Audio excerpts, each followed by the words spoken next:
Welcome back to Kitty's Cannable Kitchen.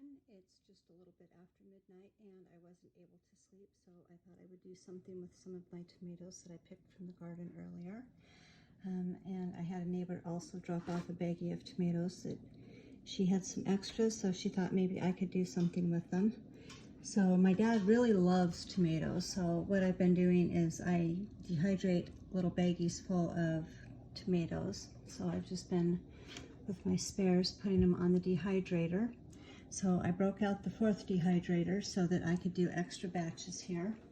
And so I've just been kind of sorting through what I can do with some of them. I keep my extra containers from when I do various other projects. So first of all, I will just go through and take the tiny ones from my Cherry 1000, and I will store those so that we can actually have those on salad. So those are kind of a pain to cut up to dehydrate. They're just a little bit too small. So I can get rid of those immediately. And then earlier I did some fruit leather. And so I already have that on the tray. It's gone for 2 hours. It generally takes about 8 hours to go. So my Presto here holds 12 trays, so I just took the extra trays that I'm doing on top. And so since tomatoes are also a fruit and run at the same heat as fruit leather, I can go ahead and run that at the same temperature. And so I did the extra trays, and I'll just go ahead and finish filling that one up. And then actually what I can do is I'll just borrow from that tray so that I can call it finished. That's what we call being clever. That's what we do at midnight.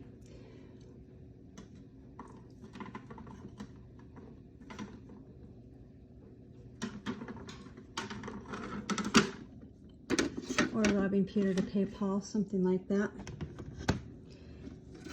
And then I'll go ahead and I had a sunflower fall, and so I went ahead and took the seeds from that. So I'm going to go ahead and dry these out. No one in my family particularly cares for sunflowers. This was from my mammoth, one mammoth flower. And so it actually took up 4 trays. I have 13 different varieties of sunflowers that I grew this year. And so what I'm going to do is a wild bird seed mix. And I have a bunch of different bird houses that I have. One that I bought, one that was my uncle's from when that he built. He's 73, and he built that when he was in 4-H club when he was just a kid. And then I have an antique one that I bought, and then I'm making a couple of more that I'm doing for a friendship garden I'm building. And then I have one that I'm making out of a gourd, and so I'll put the bird seed in that for our little birds that we have around here. And then that'll give them quite a little bit of variety to have there. And then I'll take some of the seeds to plant for next year to have a garden. That way it also promotes the bee colonies around here, and I'm hoping that I can build a bee box and actually have a bee colony of my own for next year. I'm allergic, but my son is not, so he will handle the bee part of it, and I will handle making the flowers so they have lots of pollen. We do have wild blackberries, so they have blackberries already, and then I have a wide variety of flowers that I planted this year that are perennials, so I'll have those along with some others that I have bulbs that I'm be planting later on this week, and then other flowers that will be planted for next year. So there should be quite a variety of different flowers for them. And hopefully we'll start getting some honey within the next year or 2. And so I had one extra tray there. I like to have all of my dehydrators full so that I don't have any waste. And then over here I was doing a variety of different things. So I have some cucumbers that started to go bad, and so I take the cucumbers, dehydrate them out fully, and then grind them up into a powder to make a sort of preventative natural deterrent for ants and other things in the garden. So ants seem to like my tomatillas, and so I don't like the ants getting into my tomatillas. I found if I scatter the cucumber powder around the base of the tomatillas, the ants stay away from them. And then I'm just drying a variety of different seeds so that I can have those to plant for next year. And so I will just use the top tray to do the rest of the tomatoes there. And then my Nesco over here also, it holds 12 trays also. And so I was drying my jalapenos, a batch of those, and so I will take the extra trays that I have there, and I will fill those also with the last of these little tomatoes, so that way I have full batches running on all 4 of my dehydrators. And then my next project for tonight is I have all of these lovely tomatoes, and then I have a bag of green peppers and a bag of onions, so I will probably do just a basic tomato sauce. Might turn some of it into spaghetti sauce, haven't decided yet, but at least I will get tomato sauce going for tonight, and that will give me a project to do for the next couple of hours. And then if I still can't sleep, over here I have some pickles that were in ice. The ice is almost melted, so I can go ahead and make pickles. And then you can tell here I have a batch of pears to do. And then I sprained my ankle 2 weeks ago to picking blackberries, and so I took a couple of days off to let that heal up, and that's when my cucumbers kind of went crazy. And so looking under a leaf,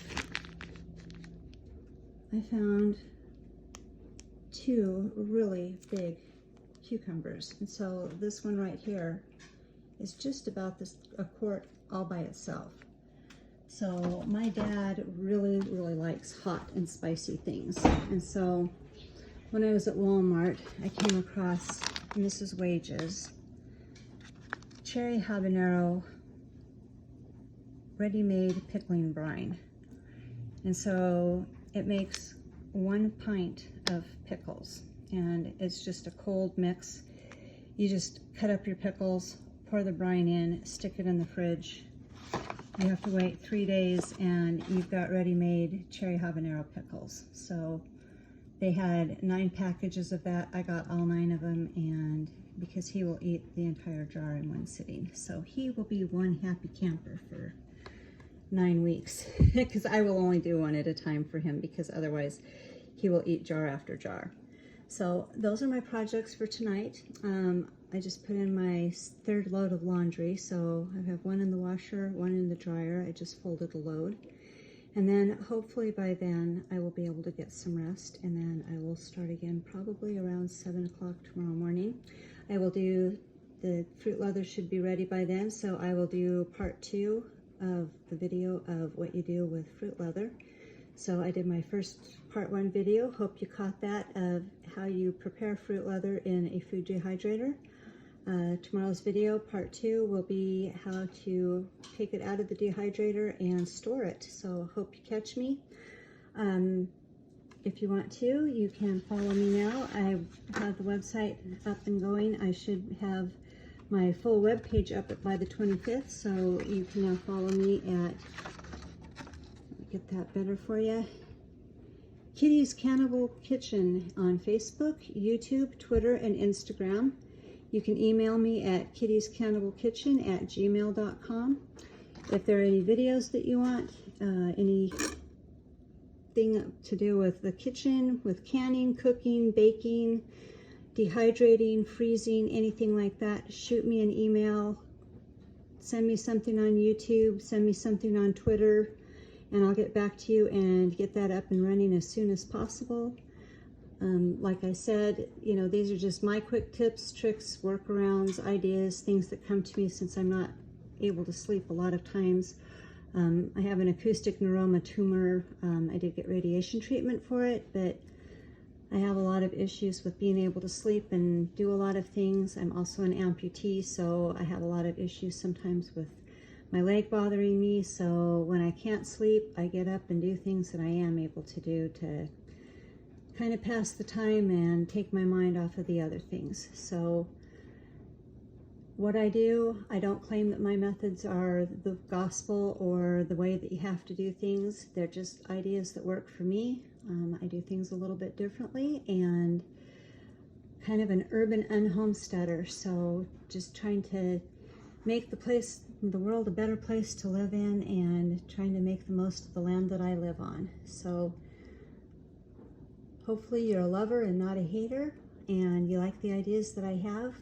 Please feel free to follow me, leave me some feedback, and maybe you'll find that my hacks and ideas work for you and are helpful. So have a blessed night, and I will talk to you soon. Thank you.